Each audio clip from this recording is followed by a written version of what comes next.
ফেলো করি কেন বর বর পাওয়া এখন অনেক সহজ। কোলাহাটে বাজারে বিক্রি হচ্ছে লাল টুসটুসে বর। জামাই বিক্রির এমন বাজার আমাদের খাস বাংলাতেই।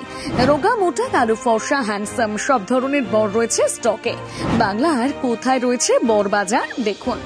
বর নেবেন, বর কেমন বর চাই, ছোট বড় ফর্সা নাকি কালো, সবই রয়েছে বাজারে। এমন বাজার পাওয়া গেলে কি মজাটাই না হয় বলুন তো।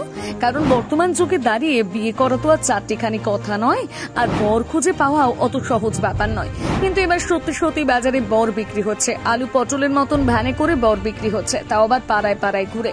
কি কথাটা শুনে বিশ্বাস হচ্ছে না নিশ্চয়ই, মনে হচ্ছে গাঁজাখুরি গল্প বলছি। তবে জানিয়ে রাখি, এটা কোনো গল্প নয়, একেবারে বাস্তব। কি কাকুরা কি কাকিমা মেয়েদের জন্য পাত্র চাই, তাহলে ঘুরে দেখুন এই বাজার। পয়সা ফেললেই পাওয়া যাবে টল হ্যান্ডসাম জামাই। গোটা ভূভারতে এমন জামাই বিক্রি কোথাও দেখতে পাবেন না। আর এমন জামাই বিক্রির কাণ্ড চলছে আমাদের খোদ বাংলায়। পূর্ব বর্ধমানের খণ্ডকোষ এলাকায় বিক্রি হচ্ছে বর, সাথে বরের দামও লেখা রয়েছে। কোনো বরের দাম 500, আবার কোনোটার দাম 1000, তো আবার কিছু কিছু বর 2000 কিংবা 5000। ভ্যানে করে পাড়ায় পাড়ায় ঘুরে বর বিক্রি হচ্ছে, সাথে রয়েছে আবার মাইকও।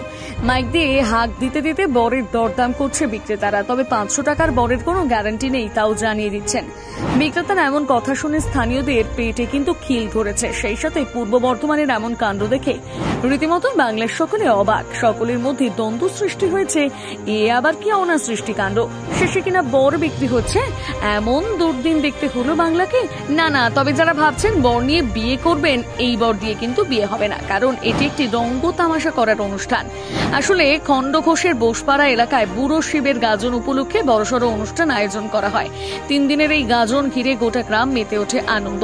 প্রতি বছর এই উৎসবকে কেন্দ্র করে নানা ধরনের অনুষ্ঠানের আয়োজন করা হয়। এবারেও সেই অনুষ্ঠানের কোনো অন্যথা হয়নি। তবে মানুষকে একটি বিনোদন দেওয়ার জন্য নিত্য ভাবনা থেকে বদল এনেছেন এখানকার লোকেরা। এবছর গাজন উপলক্ষে বর ফেরির আয়োজন করা হয়, আর সেটাকে মজার ছলে নিয়েছে গ্রামের লোকেরা। এখানকার গ্রামবাসীরা ওই সাজানো বিক্রেতার সাথে আবার বরের দরদামও করেছেন। এই প্রসঙ্গে গাজনের পুরোহিত জানিয়েছেন, দীর্ঘদিনের পুরনো রীতি মেনে খণ্ডঘোষের রায়পাড়া, ভট্টাচার্য পাড়া এবং বোসপাড়া মিলিয়ে 3 দিনের বুড়ো শিবের গাজন আয়োজন করা হয়ে আসছে। এখানকার 100 থেকে 150 জন বাসিন্দা সন্ন্যাস গ্রহণের পর অংশ নিয়ে থাকেন বুড়ো শিবের পুজো অর্চনায়। সন্ন্যাসীরা অনুষ্ঠানে বিভিন্ন ধরনের চরিত্র ফুটিয়ে তোলে। এক কথা বলা যায়, নতুন সাজে নতুন রূপে নিজেদেরকে সাজিয়ে তোলেন তারা।